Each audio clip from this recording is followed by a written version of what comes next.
What's up, everybody? Today we are spilling the tea on job interviews so bad that the interviewee decided they were just going to walk out. I showed up, and the woman at the front desk greeted me while I waited for the interview. I introduced myself and handed her my resume. Once I got into the actual interview, I saw that she had taped a bright pink note to my resume that read, "Has the personality of a rock." How she determined that from our brief introductory exchange was beyond me at the time. The interviewer saw my facial expression when I saw the note. I thanked him for his time and left. I would say you probably dodged a bullet on that one. Sounds like there's a lot of BS and drama that flies around that office, and someone seemed like maybe they were afraid that you were out to get their job. Makes you wonder how many other interviewees got turned off from that one person. I was interviewing for a management position running a mailroom. It was something that I'd done twice before, and all the standard questions were asked. I felt like it was going well, but then he suddenly said to me, "I'm hearing a lot of I from you. I'm concerned because we are about the team and not the individual here." What the hell? It's a job interview, and you're concerned that I am answering questions you have asked specifically about me with answers that address your questions about me. I don't even remember how I responded, but I knew I didn't want to deal with his stupid semantic word and mind games, which I was sure I'd only seen the surface of. So I steered us right into concluding the interview and left. I also made a subtle show of taking back the copies of my resume that I'd brought with me. I mean, honestly though, how are you going to say something like that in an interview? I can understand wanting to drive the message that you're trying to create a team environment. You're asking the person about themselves so you can determine who they are and if they're going to be a good fit for the job. Of course, they're going to say "I" a lot when they're talking about themselves. What else did you expect? I was applying for a teaching job.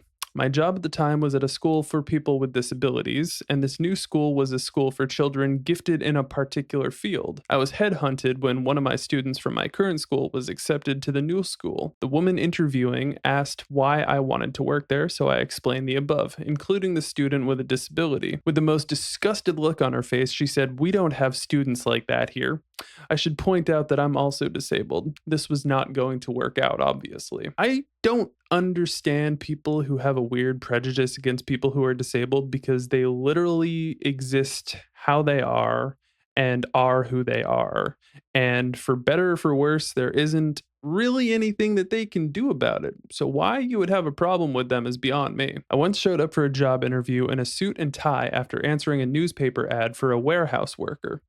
Instead of a job interview at the warehouse, they had me get into some truck with one of the employees who then drove me a few hours away, pulled over in some random neighborhood, and explained to me that the job was going door to door trying to sell cuts of meat to people unsolicited. I told him this was not the job that they had advertised, and if he didn't bring me back home immediately, I was going to call the police and report a kidnapping.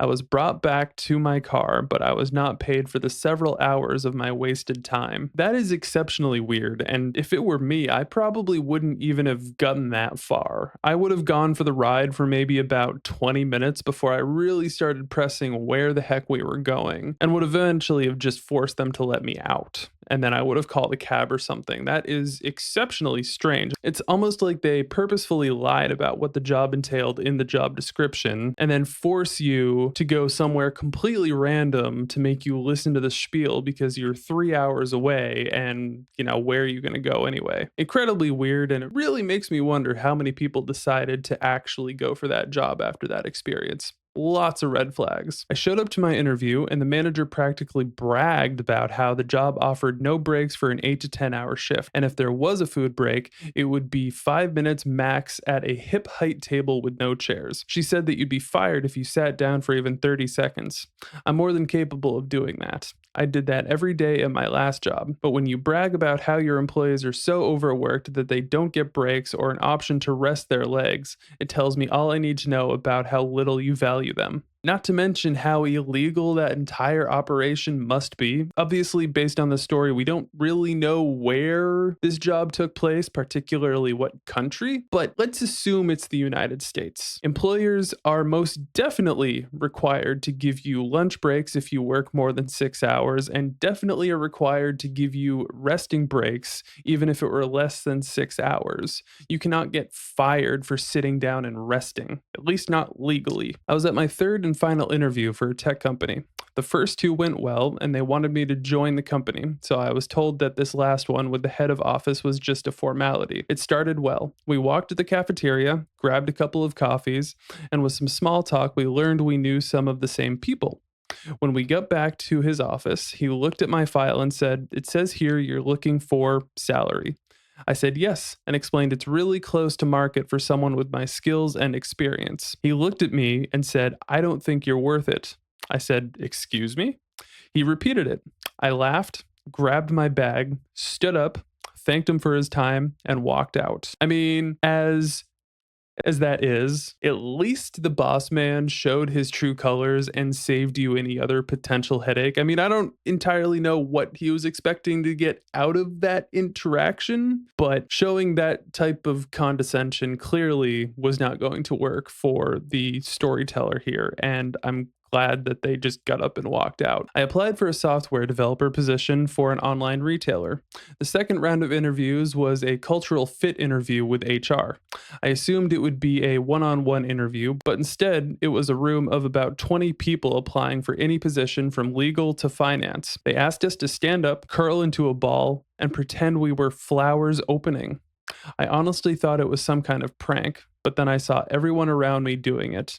I just thanked them for the opportunity and left. Yeah, that one probably would have given me the creeps as well. I mean, maybe that's a good fit for some people, but I don't know. It seems a little bit weird. And maybe those other 19 people were just going along with it because they really wanted the job. But makes you wonder what a day to day looks like in that job. Once a security guard made me walk away before I even got into the building for an interview. I followed the instructions I was sent by the hiring manager, which said to park in the designated guest spaces. The security guard came charging out of the building, yelling that I couldn't park there. When I raised my voice just to try and get him to listen, he started yelling at me for yelling at him. When I told him that I was instructed to park there, he called the hiring manager and started yelling at them about how I'd been yelling at him. Partway through the call, I thought, nah, this.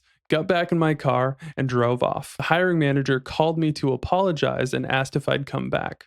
I politely declined, saying I wanted nothing to do with that security guard again. Sounds like security guard was taking his job a little too seriously. Unfortunately, to a point where he wasn't even listening to what that person was trying to tell them because the interviewee got clear instructions from the hiring manager of where to park. So why the security guard was being all hot-headed about it, we'll never know. But clearly, dude was on a power trip and was probably just a general pain in the neck to be around on a daily basis. Sounds like we dodged a bullet. In the interview, the owner of a bar told me never to approach him with a problem because I wouldn't like how he fixed it. I have so many questions. Obviously, I don't think anybody would want to work for that, but I'd really like to know what his problem-solving approach is if the assumption is that you wouldn't like it. It's noteworthy that I have a longish beard that is well kempt. I sat down with the owner, and the first thing he said was, "I don't hire people with beards." I said, "Okay," got up, and walked out. Hey man, what do you got against beards, first of all? There's nothing wrong with a well kempt beard. I can understand, people who have scraggly beards and they just let them go and they don't look good and kind of look like a messed up mop. But for some people, good facial hair is kind of their best feature. Without a beard, I would look like I was about 10 years old, but at least the interviewer was honest about it. I don't know if he expected the interviewee to just say, "Okay, I'll shave the beard for this job." And clearly they were never going to do that. But again, what do you got against beards? I applied for a register position at Pizza Hut. I specifically told them during my 2 interviews that I cannot be a delivery driver due to my car being unreliable, and they said that was fine. I got the job, came in for training on the first day. The very first thing they did was sit me down in a chair and start up a training video on delivery driving. I asked them if I could skip it since I'm only working the register or in the kitchen, and the manager told me that every position is also a delivery driver. I walked out right then and there and got paid for the 1 hour of training. What exactly did they think was going to happen when they basically tricked someone into accepting a job offer? Like, clearly, the interviewee was very honest in the fact that their vehicle was just about only reliable enough to get them to work and not be a delivery driver. And that is not the position that they technically signed up for. So, did they think that they were just going to show up and be like, okay, I'll be a delivery driver. It's fine. No one told me, but it's fine. I once went to a job interview at a large welding shop in the middle of a rainstorm. After talking to the interviewer for 30 or so minutes, he walked me out to the shop floor to take a welding test. The machine we went to was in decent condition, but was literally sitting in a puddle of water. The welding table's legs were rusty and not grounded well, and also in said puddle. Over half the shop was flooded. I turned around and said, no thank you, then proceeded to walk out the door. My life is worth more than $20 an hour. That whole shop sounds like one big OSHA violation. I don't know what possible consequences could happen from a welding table being sat in a puddle of water, but it doesn't sound good. I worked as a permanent software developer for 6 years after university before I decided to quit and do contract work instead. I put myself out there and found a 3-month contract role and was due to start in a week's time. In the meantime, I was approached by a recruiter offering me an interview for a permanent role. I declined it and explained my situation, but the recruiter came back and said the company was really interested in me and might be able to offer me contract work in 3 months when I was back on the market. The next day, I dressed up all smart and drove an hour through traffic to go to the interview at their office. The first question was about my availability, and I explained that I started my contract job next week. Then they asked me why I came in to interview for this permanent job and explained that they've never used contractors. I left. The contract role I'd already secured paid almost as much in 3 months as the job did in a year. But the recruiter thought if he could just trick me into going to the interview, that I'd change my mind and take his role instead. What is it with the whole bait and switch method? Why is it that employers or recruiters think that they're going to get away with that? Like, the offer would have to be exceptionally good for anybody to consider falling for a bait and switch. And even then, the bait and switch is such a red flag in and of itself that I think it would make anybody question whether or not it would be even worth a fantastic job offer. I made it to the third interview for a large company. In the first two, they told me what my role would be, my base pay, and commission, and explained that they were so excited to have me on board because of my experience. I sat down for the third interview, and they said they were prepared to offer me the job right now and even had the paperwork ready since this morning. But then they said they'd already hired someone for that role and proceeded to offer another job where the pay was less than half what they were already offering me prior and was a lot more work.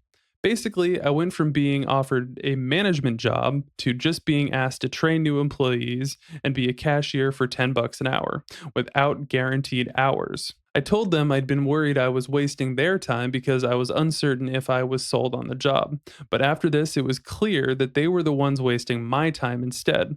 I stood up, said no thank you, and left. About an hour later, I got a phone call asking for a fourth interview. They called almost every day for 2 weeks, asking me to come back and talk to the owner. Again, with the bait and switch, why on earth, after going through that many interviews, are you going to offer someone a job that is more work and offers less than half the pay of the job that they were intending to get a job offer for?